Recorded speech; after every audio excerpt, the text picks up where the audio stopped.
Hey guys, first YouTube video. Hope it's not too bad for you guys. I wanted to come on here and talk about a revolver I just bought. First revolver I bought. It's a Smith and Wesson Model 586 Comp 357 Magnum. Beautiful gun. I don't know if many of you have seen it before. It's the blued version of the Model 686. It's a performance center gun. It's marvelous. It's a wonder, especially if you like revolvers. Look it up online. You guys will love it. Um, I got the gun because I first shot a 686, and I just love the way it felt in my hand. It's a really accurate gun. And I went online and I found the 586, and I'm more of a blued version guy. The stainless steel is nice, but I like my blued guns. So I went online and I made a few phone calls to some of the gun dealers around here. Finally, someone came by it. It's a limited edition gun. It's hard to come by. It's an expensive one too, but it's a good gun, good investment. When I picked the gun up, I was checking it out, make sure it wasn't too far out of my league. I mean, I wasn't expecting much because it was a brand new gun, and you shouldn't really expect much to be wrong with it, especially a performance center Smith and Wesson. Well, the cylinder didn't have any play in it. The hammer felt good. Everything was lining up okay. So I said, put it on layaway. I had it at the end of the month.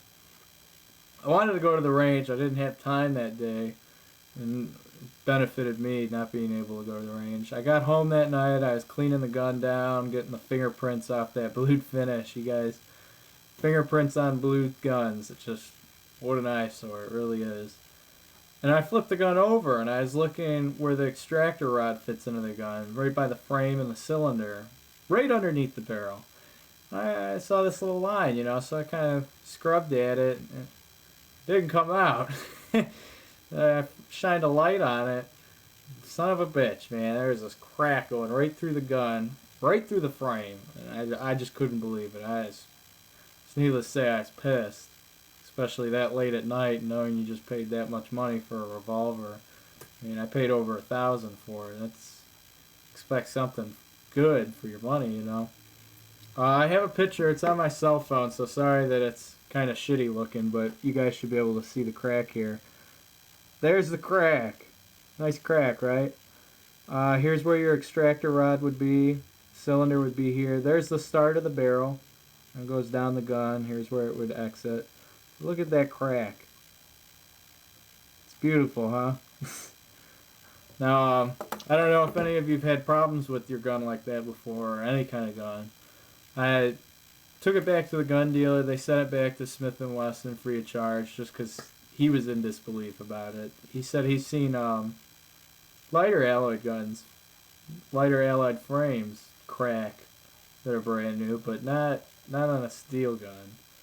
I talked to one of the other guys. He bought a brand new performance center, steel frame, and the cylinder had 2 hairline cracks going through it. He got his fixed. I got mine fixed. They replaced the frame of the gun. I'm glad they took care of it, free of charge. I didn't have to pay shipping or anything, so that was nice. I just had to wait 2 weeks.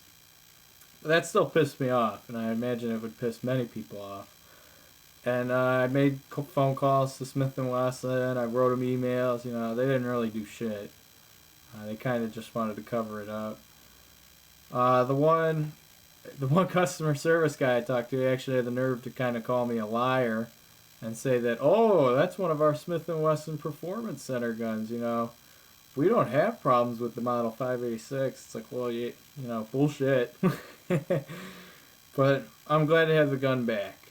I mean, had to wait, but it's well worth wait, I guess. So if you guys had any problems with that before, let me know. I'm all ears. I haven't heard many problems with that, and I wanted you guys to be aware. You go out and buy a brand new gun, you should check it out, even if you checking for a crack in the frame of the gun wasn't on the top of my priority list, and seeing it in the inconspicuous spot is even harder. I just got kind of lucky seeing that before I shot it. God knows what would have happened if I would have shot it. Being right underneath the barrel, maybe the gun would have just blown up, went down range. Maybe I could have lost some fingers. I don't know. I don't really want to think about it all that much. But here's the gun, guys. I want to show you it real quick. You guys can check it out. It's unloaded, so you don't need to worry about that. 7-shot. It's another nice thing about it. A lot of people might have a problem about the grips on this. It's rosewood grips. They're kind of small. You know, your pinky finger kind of just dangles at the bottom. I would imagine the reason they compensate for this is with the ported barrel here at the top. A lot of people don't like that. It's only a 3-inch barrel, but it's still very accurate. Let me tell you, this gun, boy, is it accurate. I couldn't believe how nice it shot. I was just so happy to have it back and shoot it again. 38s are just, it's a joke to shoot a 38 through this. I almost don't want to do it because it's like shooting a 22 with that ported barrel on it. Everything else with the gun, everything else is fine. It handles magnums well. The gun doesn't jump up in the air crazy. It's got a night sight on it. Right at the top there, if you guys can see it. Boy is that a nice feature. Hopefully I don't have to use it at night because it's hard enough seeing a blued finish gun at night, but that really helps. If you guys can see, right in there is where the crack of the gun was. If you can see it in there, I'm trying to get a better view for you. Right in here. And I mean, how many of you would honestly look right there for a crack? I mean, you could bet I'm going to be looking from now on for it. But, man, what a pain in the ass that was. I couldn't believe that. What a disappointment it really was. Everything else works really well in the gun. The actions are really smooth, single action and double.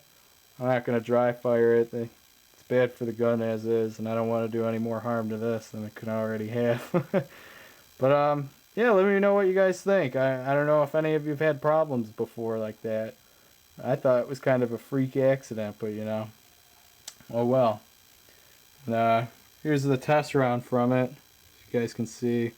It's got a new serial number on it, but oh well, what are you going to do, right? Well, let me know what you guys think. I don't know if any of you have had problems with it before. Hopefully I can get a video on here of it being shot, because man, this is a nice gun, guys. It's really nice. And yeah, you all take care.